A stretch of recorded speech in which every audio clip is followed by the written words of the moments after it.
Sebelum ceritanya dimulai, silahkan tulis di kolom komentar dari daerah mana saja teman-teman yang menonton cerita ini.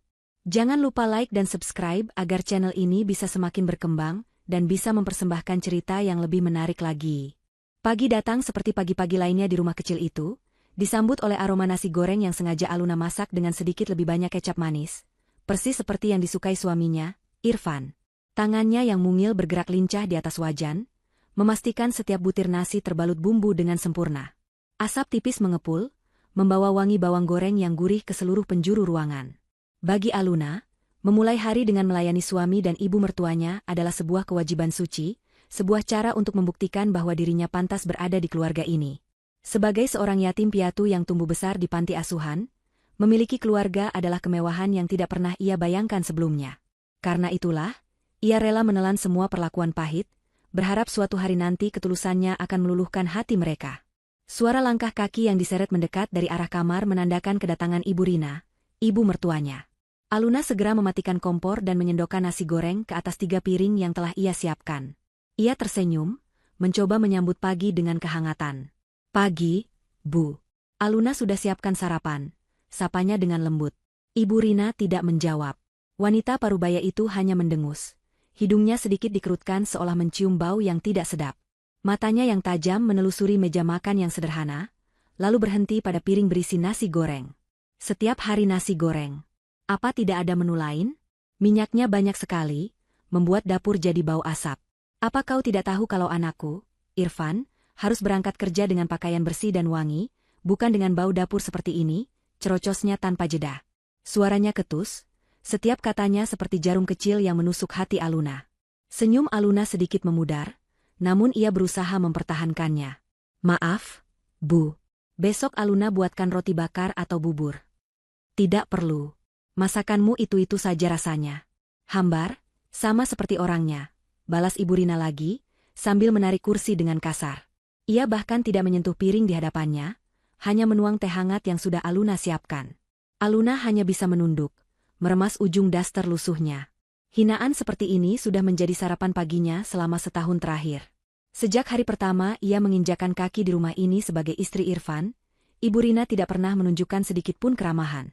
Di mata ibu mertuanya, Aluna hanyalah wanita rendahan tak jelas asal-usulnya, seorang yatim piatu yang beruntung bisa dinikahi oleh anaknya. Setiap perbuatan baik Aluna selalu dianggap salah, setiap usahanya selalu dipandang sebelah mata. Tak lama kemudian, Irfan keluar dari kamar. Ia sudah rapi dengan kemeja birunya, rambutnya disisir klimis. Wajahnya tampan, namun selalu terlihat dingin dan tak tersentuh, terutama saat menatap Aluna. Ia duduk di meja makan, berseberangan dengan ibunya, dan langsung menyantap nasi goreng di hadapannya tanpa mengucapkan sepatah kata pun pada istrinya. Aluna berdiri di dekat meja, menunggunya seolah seorang pelayan. "Nasinya agak keras, ya?" komentar Irfan setelah beberapa suap. "Dan kenapa rasanya manis sekali pagi ini?" "Itu karena istrimu sengaja memasaknya begitu. Katanya kau suka yang manis," sahut Ibu Rina, nadanya menyindir. "Dia pikir dengan memasak makanan kesukaanmu, kau akan lupa kalau dia tidak bisa memberimu apa-apa. Harta tidak punya, keluarga apalagi." Irfan tidak membela. Ia hanya mengangkat bahu, seolah ucapan ibunya adalah kebenaran mutlak. "Lain kali buatkan yang biasa saja," katanya pada Aluna, tatapannya datar tanpa emosi. Hati Aluna terasa seperti diremas. Bukan karena nasi gorengnya dikritik, tetapi karena Irfan, pria yang ia cintai dengan tulus, tidak pernah sekalipun membelanya di hadapan sang ibu. Irfan seolah setuju bahwa Aluna memang tidak berharga. Setelah menghabiskan sarapannya dengan cepat, Irfan bangkit, mengambil tas kerjanya, dan berpamitan pada ibunya. Ia mencium punggung tangan Ibu Rina dengan takzim. Saat melewati Aluna yang berdiri mematung, ia hanya berlalu begitu saja, tanpa pamit, tanpa kecupan, bahkan tanpa lirikan. Suara mesin motornya yang menjauh meninggalkan kekosongan yang menyesakkan di dada Aluna. Setelah membersihkan meja makan dan mencuci semua piring kotor, Aluna masuk ke dalam kamarnya yang sempit. Ia duduk di tepi ranjang, membiarkan air matanya yang sejak tadi ia tahan akhirnya mengalir. Ia tahu, menikahi Irfan yang berasal dari keluarga terpandang di desa itu, adalah sebuah lompatan besar baginya. Awalnya ia pikir cinta Irfan cukup untuk menjadi jembatan di antara perbedaan status mereka. Namun setahun berlalu, cinta itu terasa semakin memudar, digantikan oleh sikap dingin dan cemoohan yang tak berkesudahan. Tangannya terulur ke laci meja rias yang sudah usang. Dari dalamnya, ia mengeluarkan sebuah kotak kecil. Di dalamnya terbaring satu-satunya harta yang ia miliki dari masa lalunya, satu-satunya penghubung pada orang tua yang tak pernah ia kenal. Sebuah liontin kecil berbentuk bunga matahari, terbuat dari logam yang warnanya sudah sedikit kusam. Liontin itu selalu ada bersamanya sejak ia ditemukan di depan gerbang panti asuhan bertahun-tahun yang lalu. Ia tidak tahu siapa yang memberikannya atau apa artinya, tapi benda kecil itulah yang selalu memberinya kekuatan.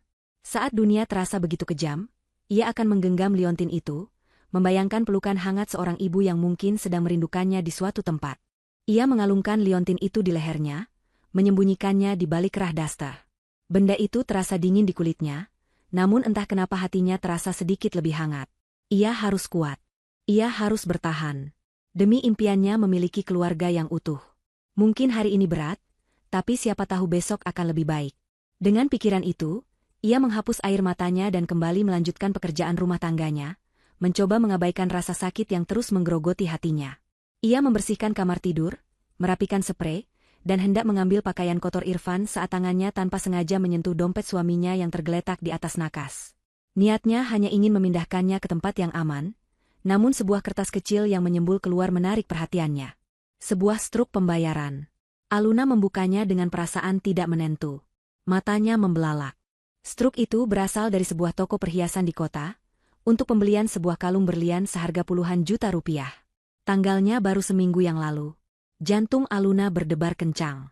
Ia tidak pernah menerima hadiah semahal itu. Lalu, untuk siapa kalung itu? Kertas truk di tangan Aluna terasa seperti bara api. Pikirannya melayang, mencoba mencari penjelasan yang masuk akal. Mungkin Irfan membelinya sebagai investasi? Atau hadiah untuk ibu? Tapi Ibu Rina pasti sudah memamerkannya jika benar begitu. Semakin ia mencoba berpikir positif, semakin banyak lubang yang ia temukan dalam logikanya. Kecurigaan yang selama ini ia kubur dalam-dalam kini merayap naik, melilit hatinya dengan dingin. Siang itu, semua pekerjaan yang Aluna lakukan terasa hampa. Pikirannya terus kembali pada struk pembelian kalung itu. Ia mencoba bertanya pada ibu mertuanya dengan hati-hati. "Bu, kemarin waktu ke kota, apa Irfan ada membelikan ibu sesuatu?" tanyanya sambil menyajikan makan siang. Ibu Rina menatapnya dengan curiga. "Kenapa bertanya begitu?" "Tentu saja tidak. Anakku itu sibuk bekerja, mencari uang untuk memberimu makan. Jangan berharap dibelikan macam-macam," jawabnya sinis. Jawaban itu sudah cukup bagi Aluna. Kalung itu bukan untuk ibunya. Jadi, untuk siapa? Malamnya, Irfan pulang lebih larut dari biasanya. Saat ia masuk ke kamar, Aluna bisa mencium aroma parfum wanita yang asing dan sangat mewah, menempel samar di kemejanya. Aroma itu begitu berbeda dengan aroma sabun melati yang biasa Aluna gunakan. "Mas baru pulang?" sapa Aluna, mencoba terdengar senormal mungkin. "Lembur? Banyak pekerjaan," jawab Irfan singkat, sambil melepaskan kemejanya dan melemparkannya ke keranjang pakaian kotor. Ia langsung masuk ke kamar mandi tanpa menatap Aluna sedikitpun. Malam itu Aluna tidak bisa tidur. Ia berbaring di samping suaminya, namun merasa ada jarak ribuan kilometer di antara mereka. Pria yang tidur di sebelahnya terasa seperti orang asing. Kebohongannya begitu nyata, begitu menyesakkan. Aroma parfum, kalung berlian, dan sikapnya yang semakin dingin adalah potongan-potongan teka-teki yang membentuk sebuah gambar mengerikan di benak Aluna. Pengkhianatan. Ia tidak tahan lagi. Ia harus tahu kebenarannya, sepahit apapun itu. Keesokan paginya, setelah Irfan berangkat, Aluna membulatkan tekad. Dengan tangan gemetar, ia mengambil sedikit uang dari simpanan rahasia yang ia kumpulkan dari sisa uang belanja, uang yang rencananya akan ia gunakan untuk membeli hadiah ulang tahun Irfan bulan depan.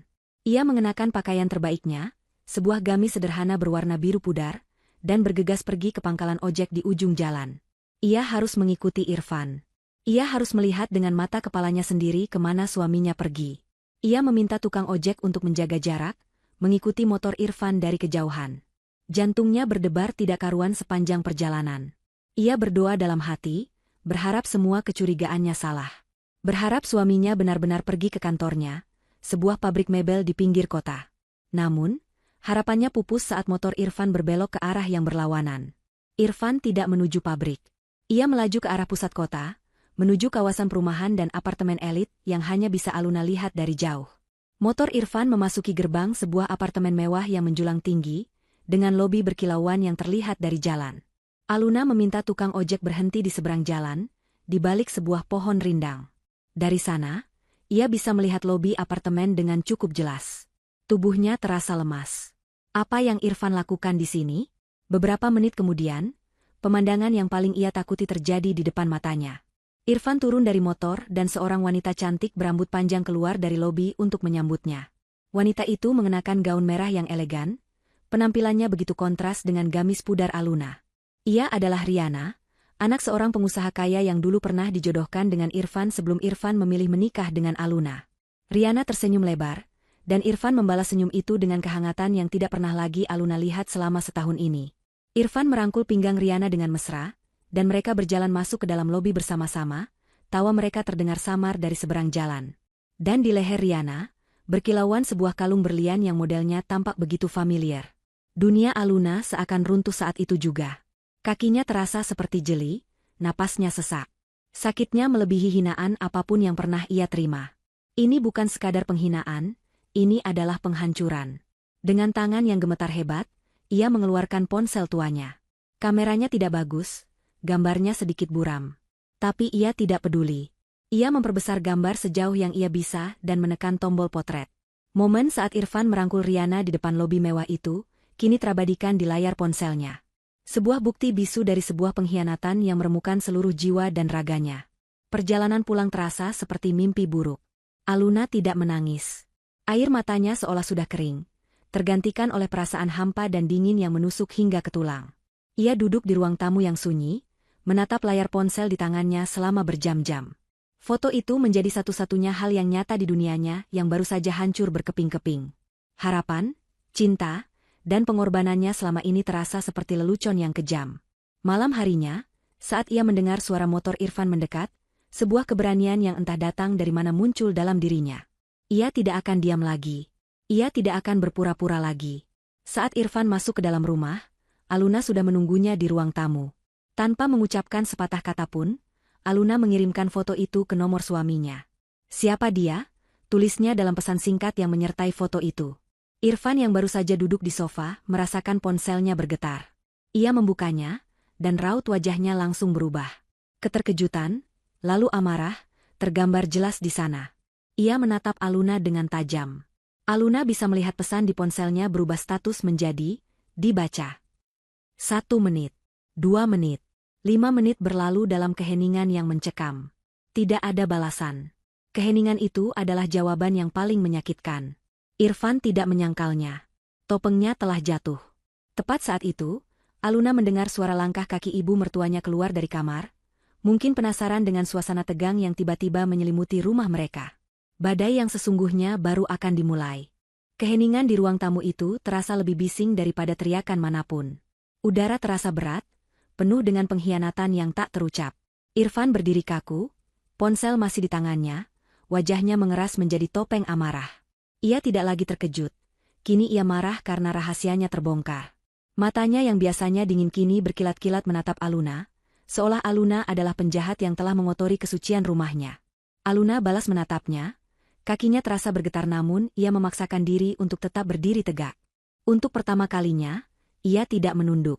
Rasa sakit telah bermetamorfosis menjadi sebuah kekuatan aneh yang membuatnya berani menuntut jawaban.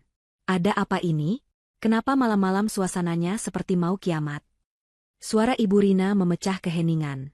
Ia berjalan keluar dari kamarnya, daster batiknya berdesir di lantai. Matanya menyapu dari wajah tegang anaknya ke wajah pucat menantunya. "Tidak ada apa-apa, Bu. Hanya masalah kecil," desis Irfan, mencoba meremehkan situasi. "Masalah kecil?" Aluna akhirnya bersuara, nadanya bergetar menahan tangis dan amarah. "Kau menyebut perselingkuhanmu di belakangku masalah kecil, Mas?" Mendengar kata perselingkuhan, mata Ibu Rina langsung membelalak. Dengan gerakan cepat, ia merampas ponsel dari tangan Irfan. Jarinya yang keriput menggeser layar, dan matanya terpaku pada foto Irfan yang sedang merangkul Riana dengan mesra di depan lobi apartemen yang mewah. Aluna bersiap menerima amukan ibu mertuanya. Ia mengira wanita itu akan memarahi anaknya, atau mungkin menamparnya karena telah mempermalukan keluarga. Namun, reaksi yang terjadi sungguh di luar dugaan. Alih-alih marah, kerutan di dahi Ibu Rina perlahan menghilang. Sudut bibirnya yang biasanya tertarik ke bawah kini terangkat, membentuk sebuah senyuman tipis yang mengerikan. Senyum penuh kepuasan. Ia menatap foto itu sejenak, lalu menatap anaknya dengan sorot mata yang berbinar-binar. Ini Riana, kan? Anaknya Pak Hartono, pengusaha properti itu? Tanyanya pada Irfan, suaranya terdengar antusias. Ia sama sekali tidak memedulikan Aluna yang berdiri di sana, hancur. Irfan mengangguk singkat, ekspresinya masih kesal. Iya, Bu. Senyum Ibu Rina semakin lebar. Ia menoleh pada Aluna, tatapannya kini penuh dengan kemenangan dan cemoohan yang tak lagi ditutup-tutupi. Jadi ini yang kau permasalahkan? Kau pikir anakku salah? Justru anakku ini pintar. Dia tahu bagaimana cara mengangkat derajat keluarga kita. Aluna terperangah.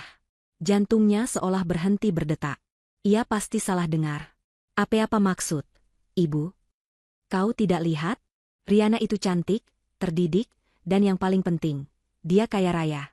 Ayahnya punya proyek di mana-mana. Kalau Irfan bisa dekat dengannya, hidup kita semua akan berubah.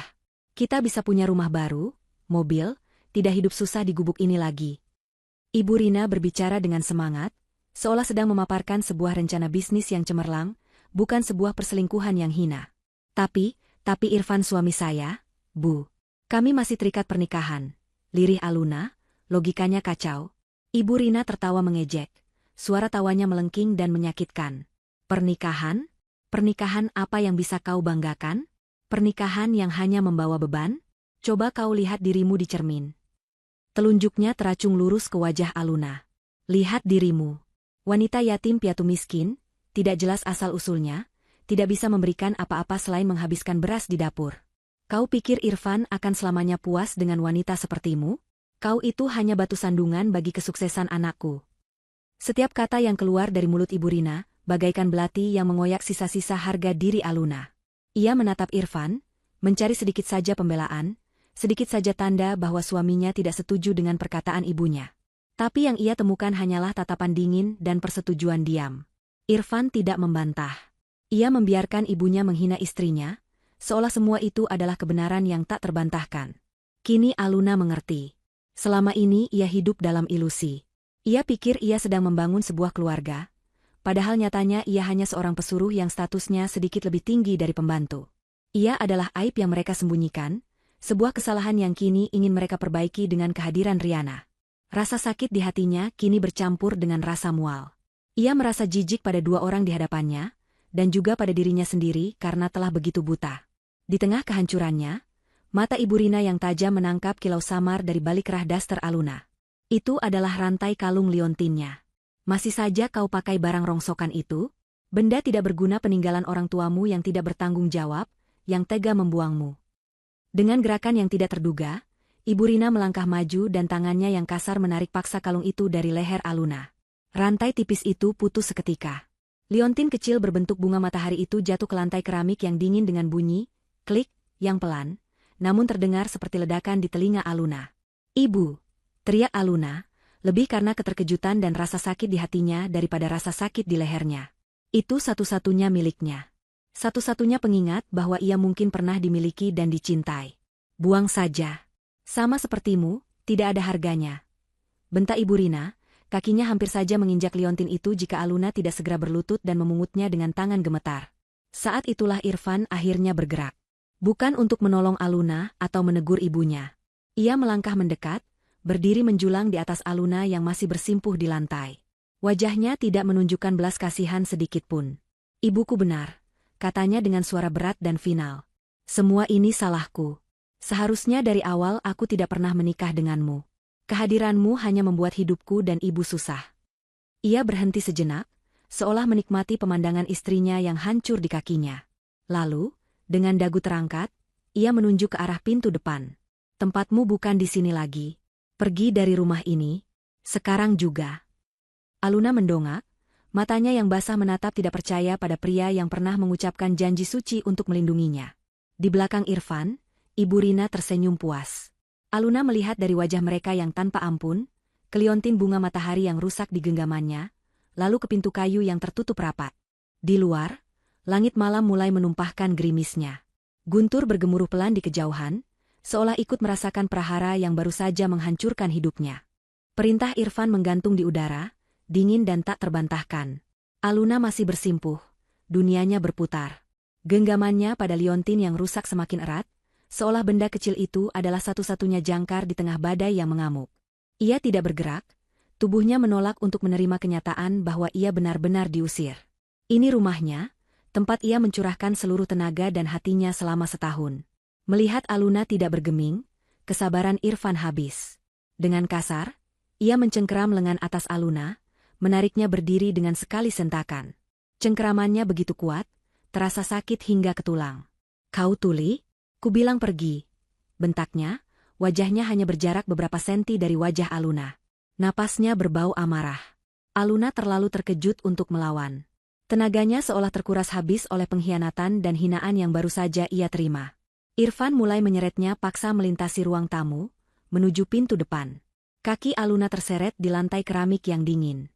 Ibu Rina hanya menonton dari ambang pintu kamarnya, lengannya bersedekap dengan ekspresi puas. Tidak ada sedikit pun niat untuk mencegah perbuatan kasar anaknya. Baginya, ini adalah pemandangan yang telah lama ia nantikan. Enyahnya benalu dari rumah mereka. "Mas, jangan, Mas." Di luar hujan, mohon Aluna dengan suara parau, air matanya kini bercampur dengan air hujan yang mulai merembes masuk dari celah pintu. Irfan tidak peduli. Ia membuka grendel pintu dengan satu tangan, sementara tangan lainnya masih mencengkeram Aluna. Udara malam yang dingin dan basah langsung menerpa wajah Aluna. Hujan yang tadinya hanya gerimis kini turun dengan derasnya, seolah langit ikut menangisinya. Irfan mendorong tubuh Aluna dengan keras, hingga ia jatuh tersungkur di teras semen yang basah dan licin. Rasa sakit menjalar di lutut dan telapak tangannya yang tergesek permukaan kasar. Tapi rasa sakit fisik itu tidak ada apa-apanya dibandingkan dengan rasa sakit di hatinya. Irfan tidak berhenti sampai di situ. Ia masuk kembali ke dalam, dan sesaat kemudian keluar membawa sebuah tas kain kecil yang sudah usang. Tas itu berisi beberapa helai pakaian yang Aluna bawa saat pertama kali datang ke rumah itu. Hanya itu harta bendanya. Irfan melemparkan tas itu ke halaman becek, mendarat di genangan air lumpur. "Jangan pernah menunjukkan wajahmu di sini lagi. Jangan pernah kembali," teriak Irfan, suaranya hampir tenggelam oleh deru hujan. Setelah itu, pintu dibanting dengan keras. Suara, blam, yang memekakan telinga diikuti oleh bunyi kunci yang diputar dari dalam. Klik. Suara itu begitu final, begitu absolut, menandakan akhir dari segalanya. Aluna kini benar-benar terlempar keluar, sendirian di tengah amukan badai. Hujan deras mengguyur tubuhnya tanpa ampun. Dalam hitungan detik, gamis birunya basah kuyup, menempel dingin di kulitnya. Ia menggigil hebat, namun bukan hanya karena dingin. Ia bangkit, tertatih-tatih menuju pintu. Tangannya yang gemetar memukul-mukul daun pintu yang kokoh itu. "Mas, Irfan, buka pintunya. Kumohon, Mas," teriaknya sekuat tenaga. "Bu, tolong, Bu." Di luar sangat dingin. Tidak ada jawaban. Ia hanya mendengar suara televisi dari dalam yang volumenya sengaja dikeraskan, seolah untuk menenggelamkan suara jeritannya. Mereka benar-benar tidak peduli. Mereka membuangnya seperti sampah, membiarkannya mati kedinginan di luar. Kesadaran itu menghantamnya dengan kekuatan penuh. Ia berhenti memukul pintu. Tenaganya habis. Ia bersandar di pintu, membiarkan tubuhnya merosot ke lantai teras yang basah. Isak tangisnya kini bercampur dengan suara hujan. Ia tidak punya siapa-siapa. Tidak punya tempat untuk pergi. Panti asuhan tempatnya dibesarkan berada di kota lain yang sangat jauh. Ia tidak punya kenalan atau kerabat di desa ini. Uang yang ia miliki hanya beberapa lembar ribuan di saku dasternya, tidak cukup bahkan untuk sekadar naik bus.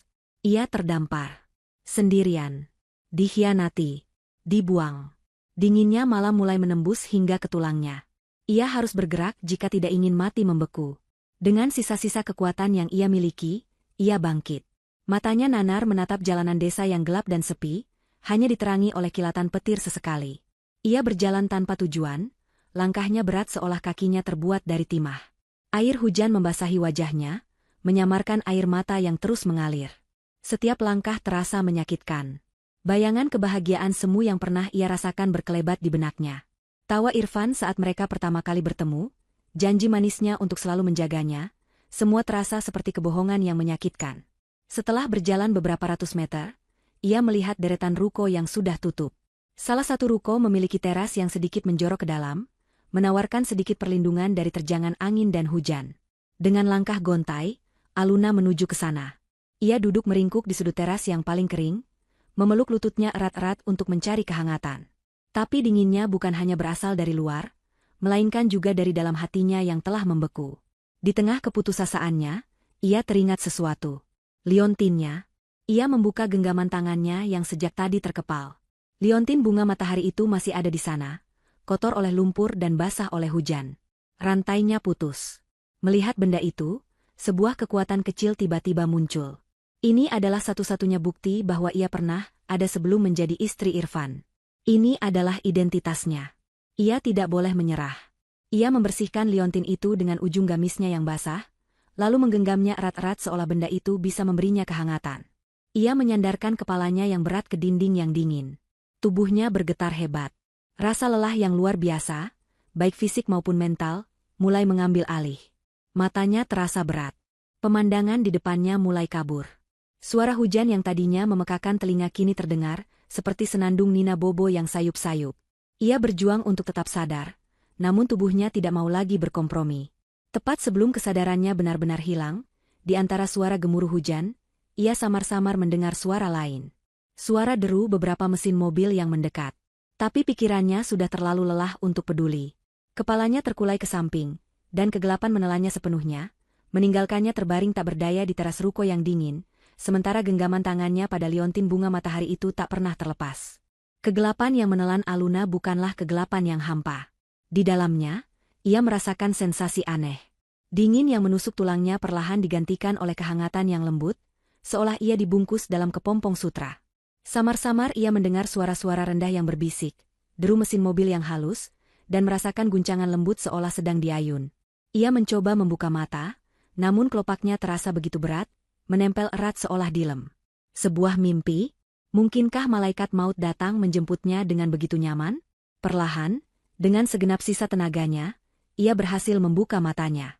Yang menyambutnya bukanlah langit-langit teras ruko yang kotor, atau jalanan desa yang basah. Ia melihat atap interior sebuah mobil yang dilapisi kulit berwarna krem, diterangi oleh cahaya lampu yang lembut.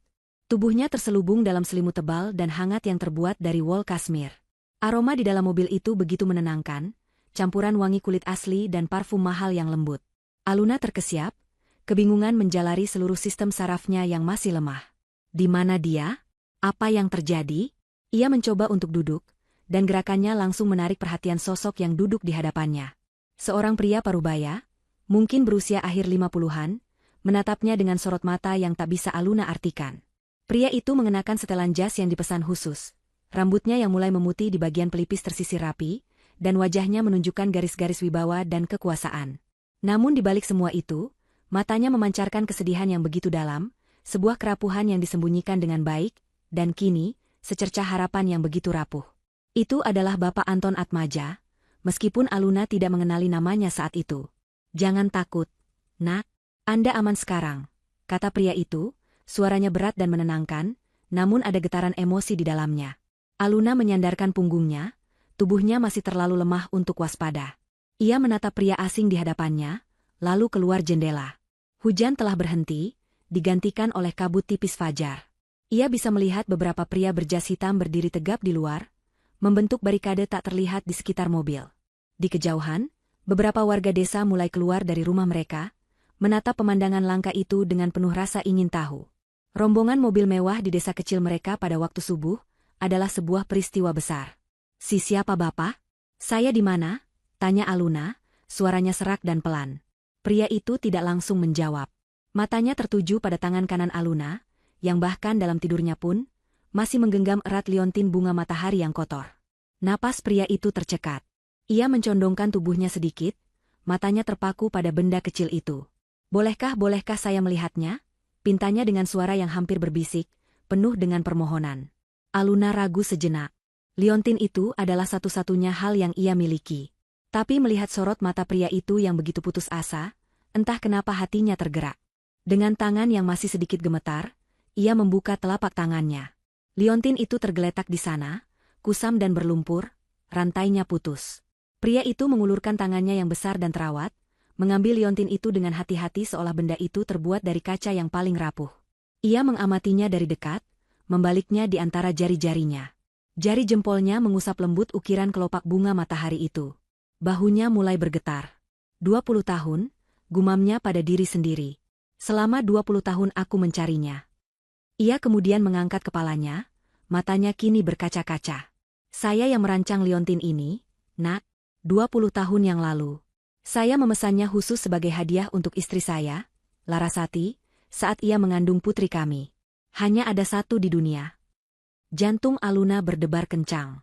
Kata-kata pria itu terdengar seperti omong kosong orang gila, namun kesungguhan dalam suaranya terasa begitu nyata. Saya tidak mengerti. Pria itu seolah tahu keraguannya. Ia merogoh saku bagian dalam jasnya dan mengeluarkan sebuah dompet kulit. Dari dalamnya, ia menarik selembar foto yang sudah agak usang. Ia menyerahkannya pada Aluna.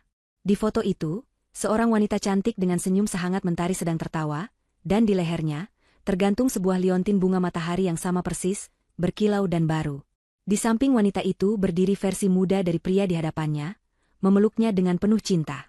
Aluna menatap foto itu, lalu menatap liontin di tangan pria itu, lalu kembali ke foto. Dunianya seakan dijungkir balikan. Istri saya, ibumu, meninggal dalam sebuah kecelakaan saat kau masih bayi. Mereka bilang kau juga ikut tewas, tapi aku tidak pernah percaya. Lanjut pria itu, suaranya kini pecah. Aku terus mencari, tanpa henti. Nak, siapa namamu? Aluna, jawabnya terbata-bata. Mendengar nama itu, pertahanan pria itu runtuh. Air mata akhirnya mengalir di pipinya. Aluna, nama yang telah dipilih Laras untukmu. Ya Tuhan. Ia tidak bisa lagi menahan diri. Ia mencondongkan tubuhnya, menarik Aluna yang masih terkejut ke dalam pelukan erat. Pelukan seorang ayah yang telah kehilangan selama 2 dekade. Terasa canggung, namun begitu hangat dan protektif. Aku ayahmu, Aluna. Namaku Anton Atmaja. Aku telah mencarimu selama separuh hidupku, putriku. Di luar mobil, kehebohan kecil terjadi. Dari jendela rumahnya, Irfan dan Ibu Rina menyaksikan semuanya dengan mata terbelalak. Mereka melihat rombongan mobil yang harganya lebih mahal dari seluruh desa mereka. Mereka melihat para pengawal yang tampak seperti di film-film.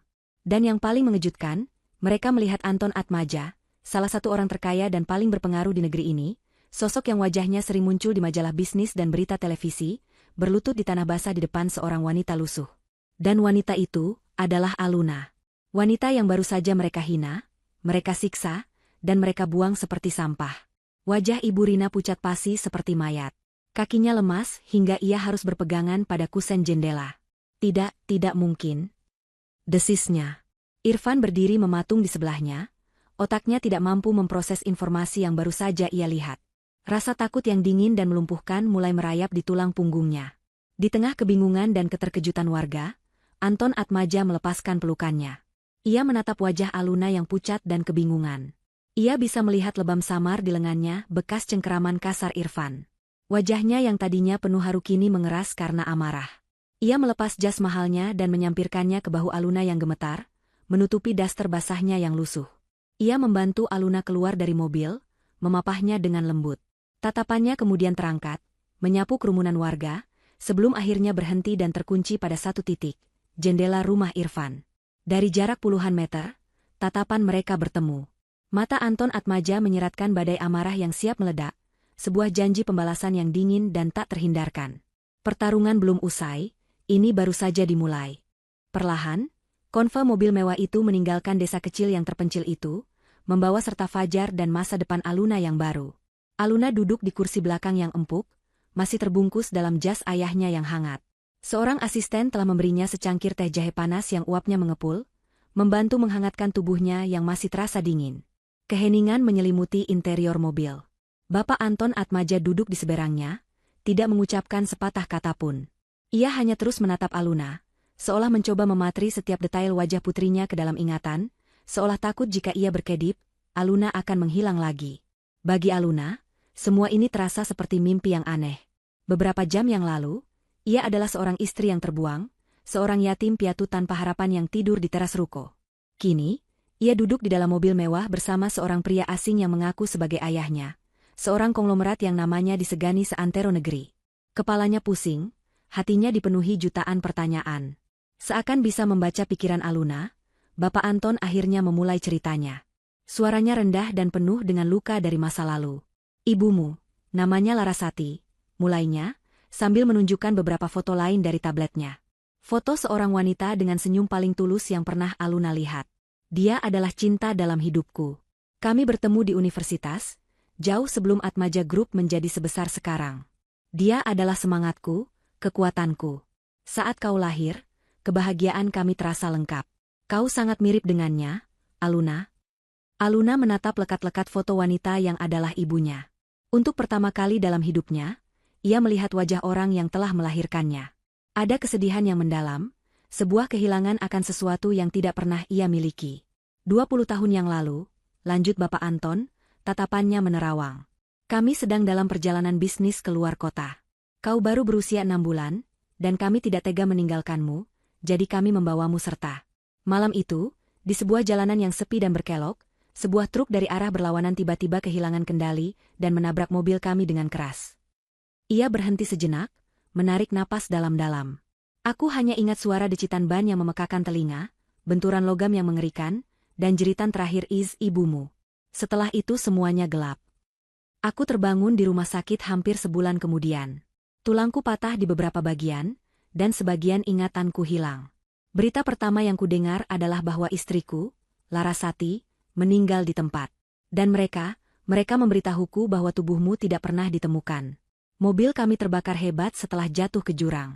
Mereka berasumsi kau ikut terbakar habis di dalam mobil. Air mata mengalir di pipi Aluna saat ia membayangkan kengerian itu. Jadi ia bukan dibuang. Ia adalah korban. Selama 20 tahun, aku hidup dalam neraka, Aluna. Aku membangun perusahaan ini menjadi raksasa untuk mengalihkan pikiranku dari rasa sakit. Setiap malam aku dihantui mimpi buruk. Aku menyalahkan diriku sendiri karena mengajak kalian malam itu. Dunia mengenalku sebagai pengusaha sukses, tapi di dalam, aku hanyalah seorang suami dan ayah yang gagal. Lalu bagaimana ayah bisa menemukanku? Tanya Aluna. Kata, ayah, terasa aneh namun benar di lidahnya. Sebuah keajaiban, jawab Bapak Anton. Sebulan yang lalu, aku menerima sebuah surat kaleng. Surat itu berisi pengakuan dosa dari seorang pria tua yang sedang sekarat. Dia adalah seorang paramedis yang pertama kali tiba di lokasi kecelakaan malam itu. Dalam suratnya, dia mengaku bahwa saat tiba di sana, sebelum api membesar, dia menemukanmu. Kau terlempar keluar dari mobil, terbaring di semak-semak, menangis tapi selamat tanpa luka serius. Jantung Aluna seolah berhenti berdetak. Saat itu dia sedang kalut. Lanjut Bapak Anton, mencoba mengendalikan amarah dalam suaranya. Adiknya baru saja kehilangan seorang bayi, dan ia putus asa. Dalam kekacauan di lokasi kecelakaan, ia mengambil keputusan sepersekian detik yang mengubah hidup kita semua. Ia mengambilmu, membawamu pergi, dan menyerahkanmu pada adiknya yang mengelola sebuah panti asuhan kecil dan tidak resmi di desa terpencil. Kepada pihak berwenang, dia melaporkan tidak ada tanda-tanda bayi yang selamat. Dia hidup dengan rasa bersalah itu selama 20 tahun, hingga akhirnya memutuskan untuk memberitahuku yang sebenarnya sebelum ia meninggal. Kepingan teka-teki itu kini menyatu. Panti asuhan. Desa terpencil. Semuanya masuk akal. Aluna bukan hanya korban kecelakaan, ia adalah korban penculikan. Hidupnya, identitasnya, telah dicuri darinya. Setelah menerima surat itu, aku mengerahkan semua sumber daya yang kumiliki untuk melacak panti asuhan itu. Panti itu sudah lama tutup, dan pemiliknya sudah meninggal. Tapi aku berhasil menemukan beberapa catatan lama. Salah satunya menyebutkan seorang bayi perempuan yang ditemukan tanpa identitas, dengan sebuah liontin bunga matahari. Dari sana, aku melacakmu hingga ke pernikahanmu dengan pria itu. Bapak Anton tidak sanggup menyebut nama Irfan. Wajahnya kembali mengeras. Aku selalu curiga kecelakaan itu bukanlah kecelakaan biasa. Truk yang menabrak kami tidak pernah ditemukan. Sopirnya melarikan diri. Aku yakin itu adalah sabotase dari saingan bisnisku saat itu, seseorang yang ingin menghancurkanku. Tapi tanpa bukti, polisi menutup kasus itu. Ia menatap lurus ke mata Aluna, tatapannya membara. Mereka tidak hanya mengambil istriku dariku, Aluna. Mereka mencuri 20 tahun hidupmu. Mereka membuatmu tumbuh tanpa seorang ibu, tanpa seorang ayah. Mereka membiarkanmu menderita di tangan orang-orang keji itu. Ia mengulurkan tangan dan menggenggam tangan Aluna dengan erat. Tapi semua itu berakhir sekarang. Aku bersumpah di atas makam ibumu, aku akan membuat mereka semua membayarnya. Baik saingan bisnisku yang licik itu, maupun keluarga yang telah menyiksamu. Mereka akan merasakan apa artinya menyentuh seorang atmaja. Mobil terus melaju dengan cepat, membawa Aluna menjauh dari masa lalunya yang kelam dan menuju takdirnya yang baru. Ia menoleh ke belakang, menatap cahaya desa yang perlahan menghilang di cakrawala. Ia bukan lagi Aluna si yatim piatu yang lemah. Ia bukan lagi Aluna istri terbuang yang pasrah pada nasib. Rasa sakit itu masih ada, menggores dalam di hatinya. Tapi kini, di samping rasa sakit itu, tumbuh sesuatu yang baru. Sesuatu yang dingin, kuat, dan tak terpatahkan. Sebuah tekad. Ia adalah Aluna Atmaja. Dan ia tidak akan hanya bertahan hidup. Ia akan bangkit dan merebut kembali semua yang telah dicuri darinya, beserta bunganya. Pembalasan baru saja dimulai. Roda-roda mobil mewah itu berputar meninggalkan desa, membawa Aluna menjauh dari satu-satunya kehidupan yang ia kenal. Namun di rumah kecil di ujung jalan itu, waktu seolah berhenti. Irfan dan Ibu Rina masih terpaku di depan jendela, seperti dua patung yang membeku dalam kengerian. Pemandangan Anton Atmaja yang memapah Aluna dengan penuh kasih sayang, menyampirkan jasnya yang berharga jutaan rupiah ke bahu menantu yang baru saja mereka usir, terus berputar di benak mereka. Kebenaran itu terlalu besar, terlalu dahsyat untuk bisa diproses oleh pikiran mereka yang sempit dan serakah. Matahari mulai meninggi, sinarnya yang hangat menembus jendela, namun hawa di dalam rumah itu terasa lebih dingin dari malam badai sekalipun. Keheningan yang pekat akhirnya pecah oleh suara isak tangis yang aneh, suara tangisan yang bukan berasal dari kesedihan, melainkan dari ketakutan murni. Habislah kita, Fen. Habislah riwayat kita. Rintih Ibu Rina, tubuhnya merosot ke lantai, kakinya tak lagi sanggup menopang. Ia memukul-mukul lantai dengan putus asa. Itu Anton Atmaja, orang paling berkuasa di negeri ini. Dan kita sudah membuang putrinya. Wajahnya yang biasanya angkuh kini dipenuhi oleh teror. Ia menatap Irfan, matanya liar mencari kambing hitam. Ini semua salahmu. Kenapa dulu kau menikahinya? Kalau saja kau menuruti ibu untuk menerima Riana, semua ini tidak akan terjadi. Kau yang membawa bencana ini ke rumah kita. Irfan tersentak dari kelumpuhannya, bukan oleh kesadaran, tapi oleh tuduhan ibunya. Amarah dan ketakutan berbaur dalam dirinya. Kenapa jadi salahku? Ibu yang paling sering menghinanya. Ibu yang paling bernafsu menyuruhku mengusirnya. Bukankah ibu bilang dia hanya beban? Balasnya, suaranya meninggi, panik. Tapi kau yang menurut. Kau anak laki-laki, seharusnya kau bisa berpikir. Kau lihat sendiri Riana, tapi kau malah memilih gembel itu. Aku tidak tahu dia putri seorang konglomerat. Justru itu bodohnya kamu. Perdebatan sengit mereka yang saling menyalahkan terus berlanjut, memenuhi rumah kecil itu dengan energi negatif yang menyesakan. Arogansi mereka telah menguap, digantikan oleh kepanikan seekor tikus yang terpojok. Di tengah pertengkaran itu, sebuah ide gila dan putus asa tercetus di benak Ibu Rina. Kita harus minta maaf, katanya tiba-tiba, mencengkeram lengan Irfan. Kita harus bersujud di kakinya. Kita kejar mereka, Fen. Kita bilang kita menyesal, kita hilaf. Aluna itu pemaaf, dia pasti akan luluh. Cepat, ganti bajumu. Rencana itu terdengar konyol, namun mereka tidak punya pilihan lain. Itu satu-satunya harapan mereka. Dengan tergesa-gesa, mereka berganti pakaian, mencoba memilih baju terbaik mereka yang kini terasa begitu murah dan tidak pantas.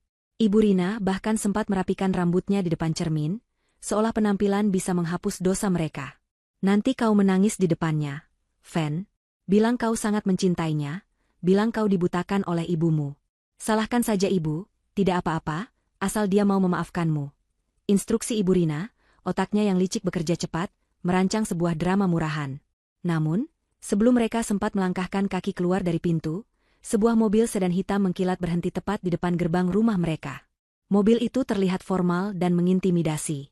Seorang pria berusia 40-an, mengenakan setelan jas abu-abu yang rapi dan kacamata berbingkai tipis, keluar dari mobil. Ia berjalan dengan langkah tenang dan pasti menuju pintu mereka yang terbuka.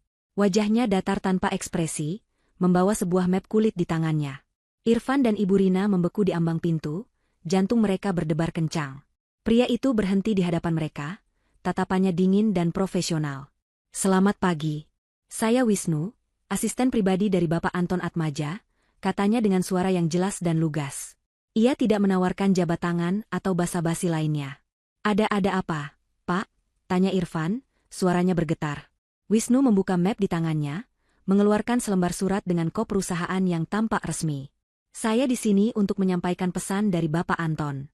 Pertama, untuk Anda, Tuan Irfan. Ia menyerahkan surat itu pada Irfan. Dengan tangan gemetar, Irfan menerima dan membacanya. Matanya membelalak, napasnya tercekat.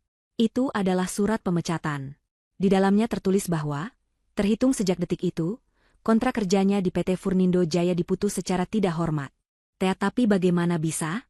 Perusahaan saya tidak ada hubungannya dengan Atmaja Group. Protes Irfan dengan lemah. Wisnu tersenyum tipis, senyum yang sama sekali tidak ramah. Mungkin Anda tidak tahu, Tuan Irfan, bahwa Atmaja Group adalah pemegang saham mayoritas di perusahaan induk yang menaungi PT Furnindo Jaya. Atas instruksi langsung dari Dewan Direksi, Anda dianggap telah melakukan tindakan yang mencoreng nama baik perusahaan. Karir Anda di industri ini sudah berakhir. Kaki Irfan lemas. Pekerjaan itu adalah satu-satunya kebanggaannya, satu-satunya sumber pendapatannya. Kini, semuanya lenyap dalam sekejap. Wisnu kemudian beralih menatap Ibu Rina, yang wajahnya sudah sepucat kain kafan. Ia mengeluarkan selembar surat lagi dari mapnya. Dan ini, untuk Anda, Nyonya Rina.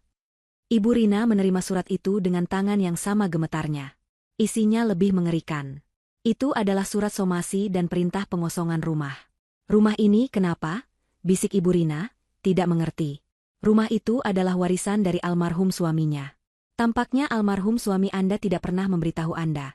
Jelas Wisnu dengan sabar, seolah sedang menjelaskan pada anak kecil.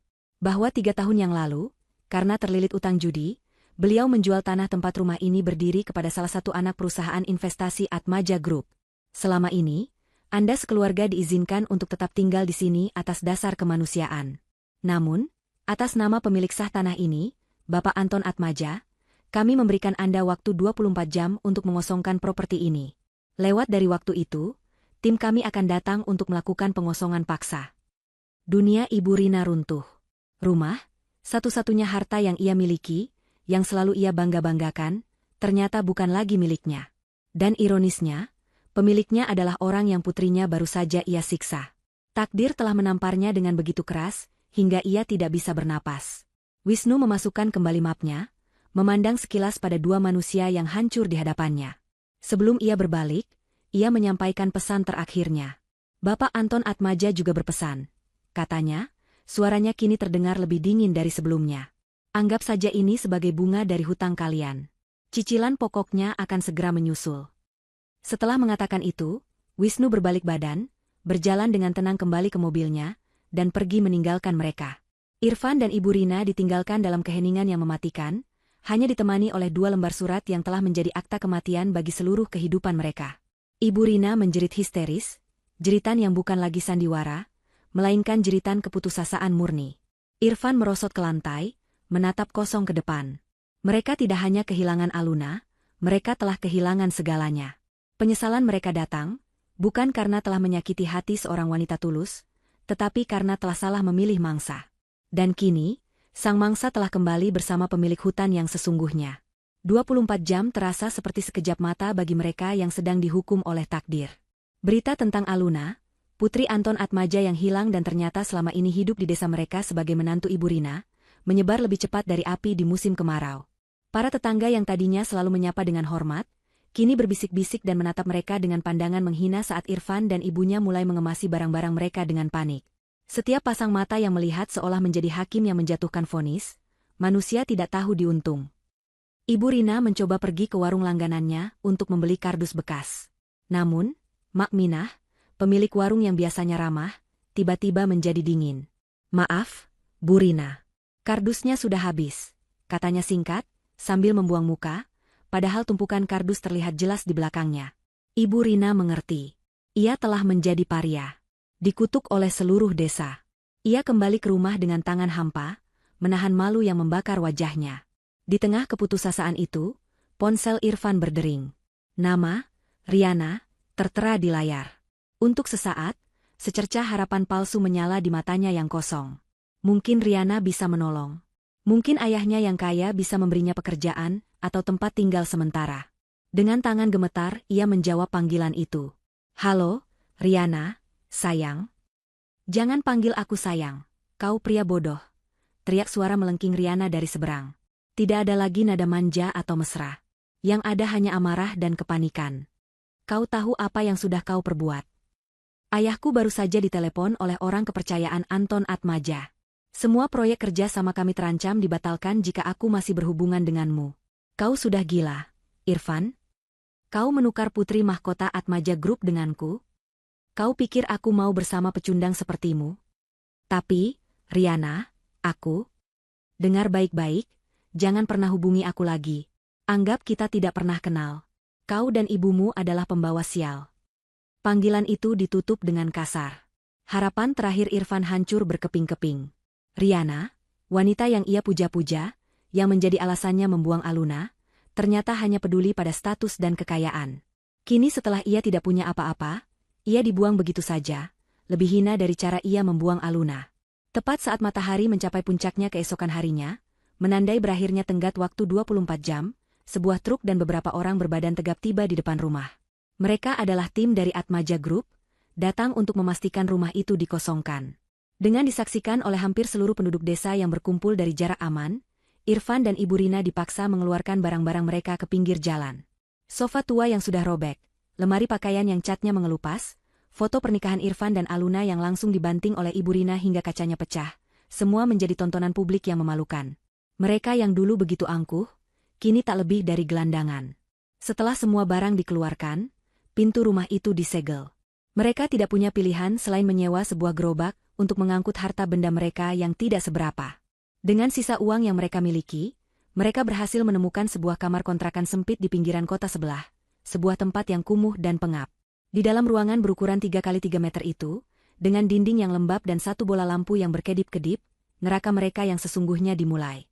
Tidak ada lagi tetangga untuk menjaga citra, tidak ada lagi harta untuk dibanggakan.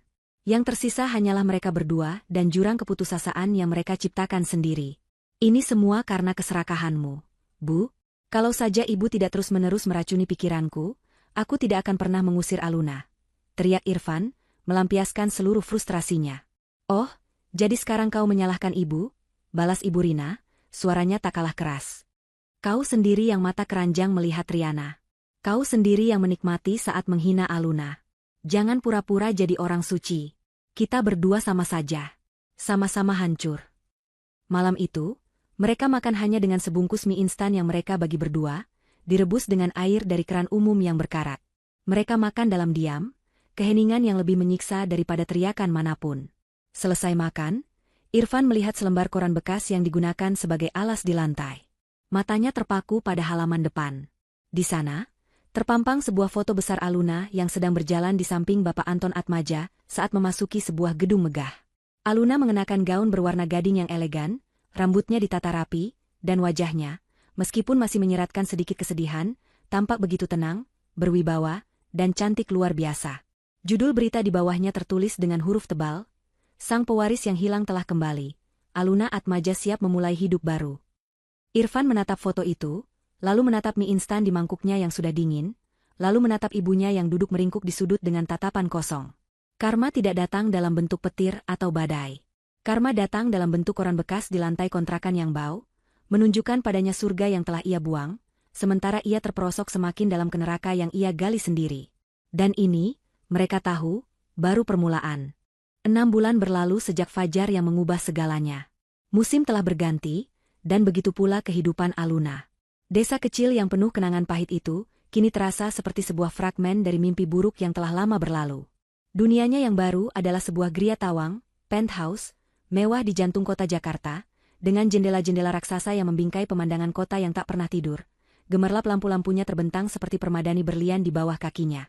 Pagi ini, Aluna berdiri di depan salah satu jendela itu, memegang cangkir porselen berisi teh melati hangat. Transformasinya begitu luar biasa. Rambutnya yang dulu hanya diikat seadanya, kini dipotong dengan gaya bob sebahu yang modern, membingkai wajahnya yang ternyata begitu tirus dan fotogenik. Pakaiannya bukan lagi daster lusuh, melainkan gaun rumah sutra berwarna zamrud yang terasa lembut di kulitnya. Posturnya kini tegap, setiap gerakannya memancarkan kepercayaan diri yang tenang. Namun, jika ada yang menatap cukup lama ke dalam matanya yang jernih, mereka akan melihat sisa-sisa badai, sebuah kedalaman yang hanya dimiliki oleh jiwa-jiwa yang pernah hancur dan berhasil membangun dirinya kembali. Proses penyembuhannya bukanlah jalan yang mulus. Malam-malam pertama di rumah barunya diwarnai dengan mimpi buruk. Suara pintu dibanting atau pertengkaran di televisi bisa membuatnya tersentak dengan jantung berdebar kencang. Luka psikologis yang ditorehkan oleh Irfan dan Ibu Rina begitu dalam. Namun, ia tidak sendirian lagi. Di sisinya, selalu ada Bapak Anton Atmaja. Ayahnya menebus 20 tahun yang hilang dengan kesabaran dan kasih sayang yang tak terbatas. Setiap akhir pekan, mereka memiliki ritual khusus. Mereka akan duduk di perpustakaan pribadi yang luas, dan Bapak Anton akan membuka album-album foto tua. Ia akan menceritakan kisah tentang Larasati, Ibu Aluna. Tentang bagaimana ibunya adalah seorang aktivis kampus yang cerdas dan berani, tentang bagaimana ia suka membaca puisi di bawah pohon, tentang tawa renyahnya yang bisa mencerahkan hari yang paling kelabu sekalipun. Aluna menyerap setiap cerita itu seperti bunga kering yang disiram air. Ia akhirnya mengenal ibunya, bukan sebagai sosok misterius, tetapi sebagai seorang wanita luar biasa yang semangatnya kini hidup di dalam dirinya. Mereka juga mengunjungi makam Larasati yang indah dan terawat, tempat Aluna bisa menumpahkan semua kerinduan yang tak pernah sempat ia rasakan. Bapak Anton tahu bahwa penyembuhan bukan hanya tentang menenangkan jiwa, tetapi juga tentang memberdayakan pikiran. Ia melihat kecerdasan alami dan ketajaman yang terpendam dalam diri putrinya. Ia tidak ingin Aluna hanya menjadi pewaris yang pasif.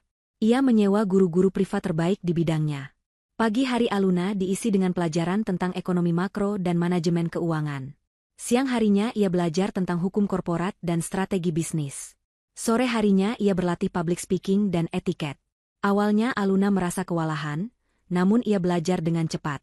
Otaknya yang selama ini hanya digunakan untuk mengingat resep masakan atau jadwal bersih-bersih, kini bekerja dengan kapasitas penuh. Dalam sebuah rapat dewan direksi, saat para manajer senior berdebat tentang strategi pemasaran baru yang berisiko, Aluna yang hanya duduk sebagai pengamat, tiba-tiba angkat bicara. Dengan data yang baru ia pelajari semalam, ia memberikan analisis tandingan yang logis dan tajam dari sudut pandang konsumen, sebuah perspektif yang luput dari semua orang di ruangan itu. Seluruh ruangan hening, lalu diakhiri dengan tepuk tangan dari ayahnya yang menatapnya dengan bangga. Sejak saat itu, semua orang di Atmaja Group tahu bahwa Aluna Atmaja bukan sekadar boneka cantik. Ia adalah sang putri mahkota yang sesungguhnya. Di tengah kesibukannya belajar, sebuah panggilan hati yang kuat muncul dalam diri Aluna. Pengalamannya sebagai orang yang tak berdaya dan terpinggirkan telah menumbuhkan empati yang mendalam. Suatu malam, ia memberanikan diri mengajukan sebuah proposal kepada ayahnya.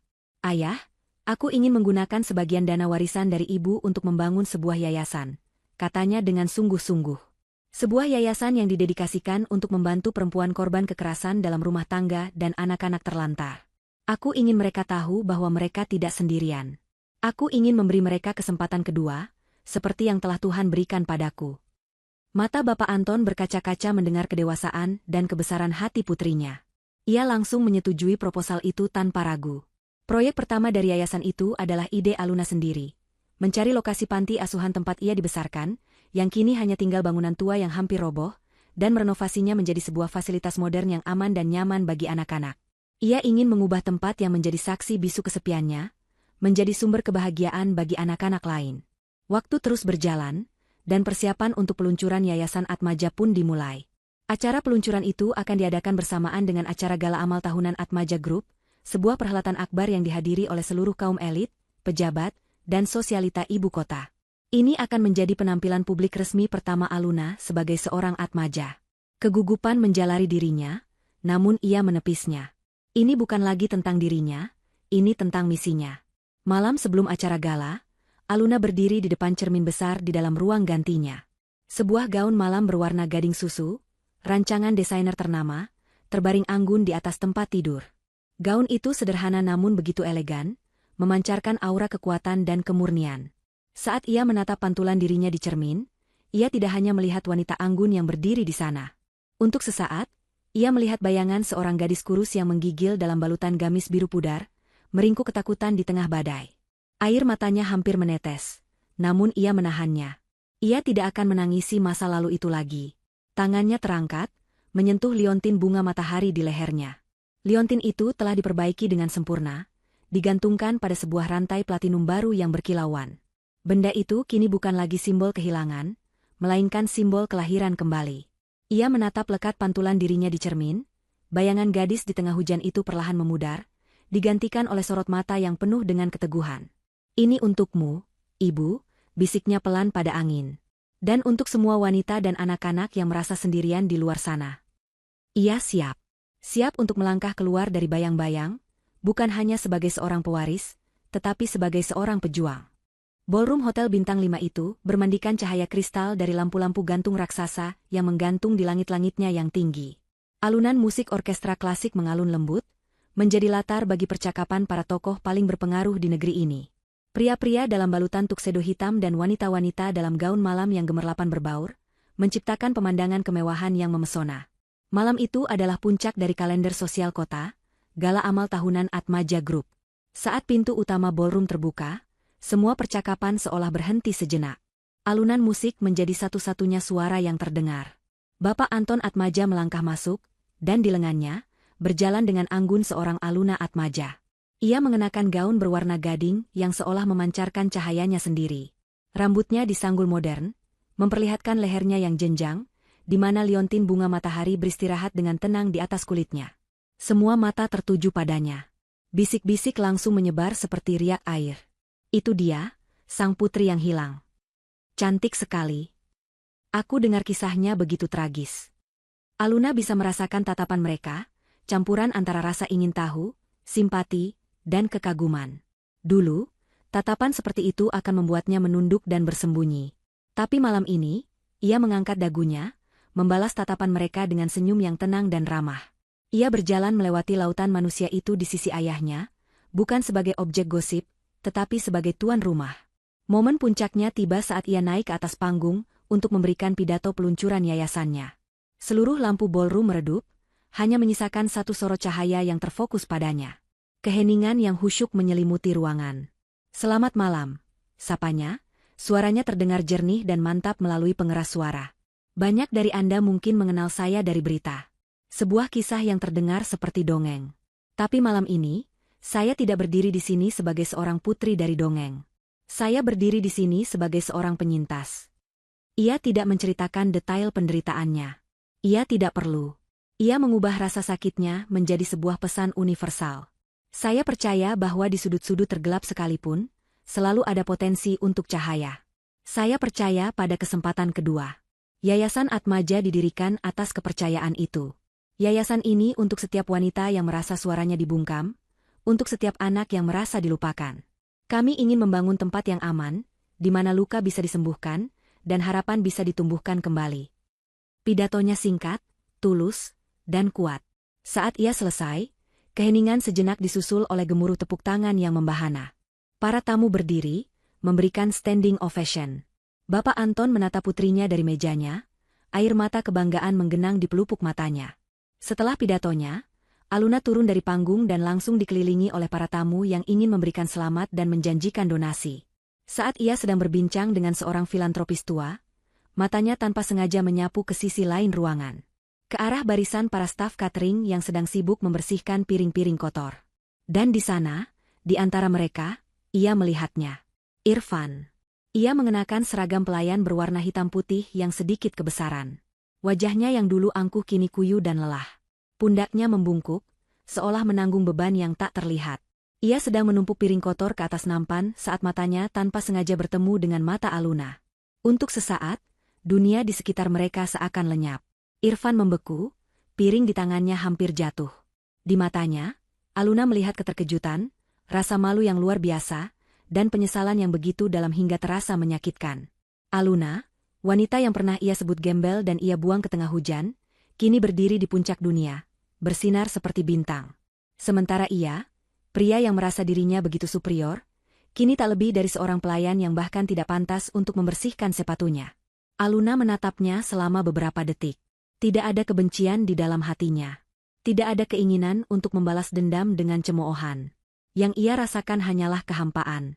Pria itu bukan lagi monster yang menghantui mimpi buruknya. Ia hanyalah orang asing yang menyedihkan, sebuah catatan kaki dalam buku kehidupannya yang telah ia tutup rapat-rapat. Seorang pelayan lain menyenggol lengan Irfan. "Wei, jangan melamun. Cepat angkat piringnya," bisik temannya. Kudengar ibumu sekarang jadi petugas kebersihan di pasar induk. Ya? Yang sabar ya, bro. Kata-kata itu sampai samar-samar ke telinga Aluna, menjadi penutup dari kisah karma keluarga itu. Dengan sebuah senyum tipis yang tak bisa diartikan oleh siapapun, Aluna mengalihkan pandangannya dari Irfan, seolah baru saja melihat sebutir debu. Ia kembali fokus pada percakapannya dengan sang filantropis, tawanya yang renyah terdengar mengalun merdu. Ia telah memunggungi masa lalunya, secara harfiah dan kiasan. Malam itu, setelah acara berakhir, Aluna dan ayahnya berdiri di balkon pribadi hotel, menatap pemandangan kota. Ibumu pasti akan sangat bangga padamu malam ini, putriku, kata Bapak Anton, merangkul bahu Aluna. Aluna tersenyum, tangannya menyentuh liontin bunga mataharinya. Aku tahu, ayah. Untuk pertama kalinya, ia merasa damai. Utuh. Badai telah berlalu, dan fajar telah menyingsing dengan begitu indahnya. Tepat saat itu, Wisnu, asisten kepercayaan ayahnya, datang menghampiri mereka dengan membawa sebuah tablet. Selamat malam, Pak. Selamat, Bu Aluna. Acaranya sukses besar, katanya dengan hormat. Dan ada satu lagi kabar baik. Tim investigasi kami telah berhasil mengumpulkan semua bukti yang tak terbantahkan. Kita siap untuk menyeret Tuan Wijoyo, saingan bisnis Bapak, ke pengadilan atas sabotase kecelakaan 20 tahun yang lalu. Aluna menatap ayahnya. Keadilan untuk ibunya akan segera ditegakkan. Keadilan untuk hidupnya yang dicuri akan segera dituntaskan. Kisahnya malam itu tidak berakhir. Justru, kehidupannya yang sesungguhnya, sebagai Aluna Atmaja, sang pejuang dan pembawa cahaya, baru saja dimulai. 5 tahun telah berlalu sejak fajar yang basah di teras ruko itu. 5 tahun sejak Aluna terlahir kembali dari abu penderitaannya menjadi Aluna Atmaja. Waktu telah menjadi penyembuh sekaligus pemahat, membentuknya menjadi sosok wanita yang jauh berbeda dari gadis rapuh yang pernah kita kenal. Hari ini, langit Jakarta cerah. Sinar matahari sore keemasan menerpa sebuah bangunan modern yang indah di pinggiran kota. Bangunan itu dikelilingi oleh taman yang asri, di mana petak-petak bunga matahari yang tinggi dan ceria mekar dengan sempurna, seolah menengadah untuk menyambut langit. Bangunan itu bernama Geraha Bunga Matahari, sebuah nama yang dipilih sendiri oleh Aluna. Disinilah dulu berdiri panti asuhan tua tempatnya dibesarkan. Kini, tempat itu telah bertransformasi menjadi sebuah kompleks yayasan yang megah dan modern, sebuah surga bagi anak-anak terlantar dan rumah singgah yang aman bagi para wanita korban kekerasan. Di aula utama yang dipenuhi oleh tawa anak-anak dan para donatur, Aluna berdiri di atas podium, memberikan pidato untuk perayaan ulang tahun kelima yayasannya. Ia tidak lagi membutuhkan teks. Kata-katanya mengalir dengan lancar dari hati, penuh dengan kehangatan dan wibawa. Gaun batik sutra yang ia kenakan memancarkan keanggunan seorang pemimpin. 5 tahun yang lalu, di tempat ini, hanya ada sebuah bangunan tua yang rapuh, penuh dengan kenangan sepi, suaranya menggema di seluruh ruangan. Tapi hari ini, di tempat yang sama, berdiri sebuah rumah yang kokoh, penuh dengan harapan dan tawa. Ini adalah bukti. Bukti bahwa dari fondasi yang paling rapuh sekalipun, kita bisa membangun masa depan yang paling kuat. Geraha Bunga Matahari bukan dibangun oleh saya, tetapi oleh kita semua. Oleh setiap tangan yang terulur, setiap hati yang peduli, dan setiap jiwa yang percaya pada kesempatan kedua. Di barisan depan, Bapak Anton Atmaja menatap putrinya, matanya berkaca-kaca penuh kebanggaan. Pria yang dulu begitu dingin dan berduka itu kini telah menemukan kembali cahayanya melalui Aluna. Di sebelahnya, duduk seorang pria tampan dan tenang bernama Daniel, seorang arsitek brilian yang mengabdikan keahliannya untuk merancang rumah-rumah aman bagi yayasan. Tangannya dan tangan Aluna bertaut erat. Mereka bertunangan. Daniel adalah pria yang mengenal Aluna sebagai seorang pemimpin dan pejuang, mencintai setiap bekas luka di hatinya sama seperti ia mencintai kekuatannya. Saat Aluna menyelesaikan pidatonya dengan tepuk tangan yang meriah, ingatan akan keadilan yang telah ia raih berkelebat di benaknya. 3 tahun yang lalu, pertarungan hukum melawan Wijoyo, saingan bisnis ayahnya yang licik, akhirnya mencapai puncaknya. Persidangan itu menjadi berita utama nasional selama berbulan-bulan. Dengan bukti-bukti kuat yang dikumpulkan oleh tim Atmaja Group, termasuk kesaksian-kesaksian baru dari mantan anak buah Wijoyo, kebenaran tentang sabotase kecelakaan 20 tahun silam terungkap dengan gamblang. Aluna duduk di ruang sidang setiap hari, bukan dengan kebencian, tetapi dengan ketenangan seorang pencari keadilan. Ia menatap wajah Wijoyo yang menua dan kalah, dan tidak merasakan apa-apa selain kehampaan. Saat hakim mengetuk palu dan menjatuhkan vonis penjara seumur hidup untuk Wijoyo atas pembunuhan berencana dan konspirasi, Aluna memegang tangan ayahnya. Mereka tidak bersorak. Mereka hanya saling berpandangan, dan dalam keheningan itu, sebuah luka yang telah menganga selama 2 dekade akhirnya benar-benar tertutup. Keadilan untuk ibunya, Larasati, telah ditegakkan. Namun, pengadilan hukum adalah satu hal. Pengadilan takdir adalah hal lain. Dan bagi Irfan serta Ibu Rina, takdir menjatuhkan vonisnya bukan dengan palu hakim, melainkan dengan kejamnya waktu. Di sudut lain kota yang jauh dari gemerlapnya acara amal, di sebuah pasar tradisional yang becek dan berbau anyir, roda karma masih terus berputar tanpa henti. Ibu Rina, kini seorang wanita tua yang ringkih, membungkuk di atas selokan yang kotor.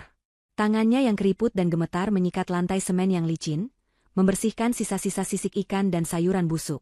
Pekerjaannya sebagai petugas kebersihan pasar dimulai saat matahari belum terbit dan berakhir saat semua pedagang sudah pulang. Encok yang menggerogoti pinggangnya dan batuk kronis yang tak kunjung sembuh adalah teman setianya. Setiap hari, ia melihat wanita-wanita sebayanya berjalan-jalan, membeli perhiasan, atau sekadar menikmati masa tua. Sementara ia harus berkubang dalam kotoran untuk sesuap nasi. Wajahnya yang dulu angkuh kini selalu tertunduk, menghindari tatapan iba atau cemooh dari orang-orang. Tidak jauh dari sana, Irfan mendorong sebuah gerobak yang syarat dengan karung-karung beras. Tubuhnya yang dulu tegap kini kurus kering, kulitnya menghitam terbakar matahari. Otot-ototnya menonjol bukan karena latihan, tapi karena kerja paksa. Ia telah berganti-ganti pekerjaan, dari pelayan, kuli bangunan, hingga kini menjadi kuli panggul di pasar yang sama dengan ibunya. Tidak ada perusahaan yang mau menerimanya. Nama baiknya telah hancur. Setiap hari adalah perjuangan yang sama, mengangkat beban berat dengan bayaran yang sedikit. Malam harinya, mereka akan kembali ke kamar kontrakan mereka yang sempit dan pengap, tempat di mana keputusasaan menjadi udara yang mereka hirup. Tidak ada lagi cinta atau hormat di antara ibu dan anak itu. Yang ada hanyalah racun saling menyalahkan. Kalau saja badanmu masih kuat sedikit, kita bisa dapat uang lebih banyak. Keluh Irfan sambil memijat bahunya yang pegal.